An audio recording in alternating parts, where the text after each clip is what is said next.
1985 सालची गोष्ट आहे। घनश्यामांना एकदा बसने प्रवास करत होते।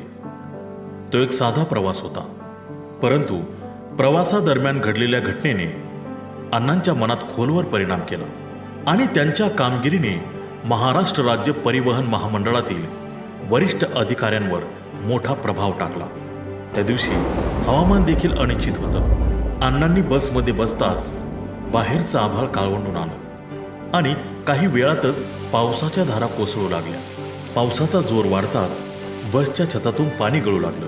आधी काही थेंब, नंतर संपूर्ण प्रवासात पावसाचं पाणी आत घुसू लागलं। प्रवाशांच्या चेहऱ्यावरील अस्वस्थता स्पष्ट दिसत होती। काही प्रवाशांनी त्यांच्या पिशव्या उघडल्या आणि त्यातून छत्र्या काढून बसले। त्या छोट्या बसमध्ये लोकांनी आपल्या डोक्यावर छत्र्या उघडल्या होत्या। त्या क्षणाचं चित्रण काही जणू हास्यास्पद असलं तरी वास्तविकता कठोर आणि गंभीर होती।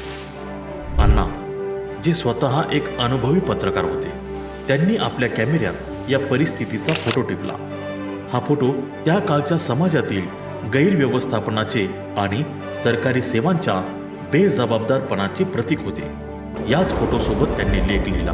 प्रवाशांची ही अवस्था बघून अण्णांना वाईट वाटलं, कारण बसमधील सुविधा इतक्या निकृष्ट होत्या की प्रवाशांना आपले संरक्षण स्वतःच करावे लागत होते।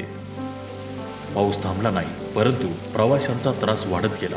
बसच्या छताचा उपयोग शून्यच हा मथळा घेऊन त्यांनी लेख पाठवला आणि दुसऱ्या दिवशी ही बातमी पेपरमध्ये फोटोसह छापून आली।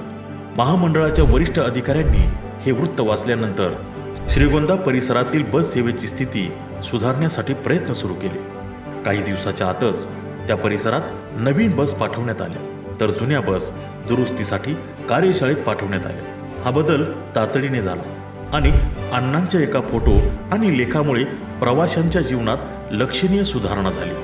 हा प्रसंग केवळ एका पत्रकाराच्या कामगिरीचा परिणाम नसून त्यांच्या संवेदनशीलतेचं आणि सामाजिक बांधिलकीचं दर्शन आहे। अण्णांनी एक सामान्य घटना मोठ्या जबाबदारीने हाताळली आणि त्यातून समाजात सकारात्मक बदल घडवला। समाजात सकारात्मक बदल घडवण्यासाठी अण्णा तेव्हाही प्रयत्नशील होते आणि आजही आहेत। म्हणून ही वेळ आहे घनश्याम अण्णांसोबत उभं राहायची। श्रीगोंदा नगरच्या विकासाची जबाबदारी अण्णांच्या हाती द्यायची।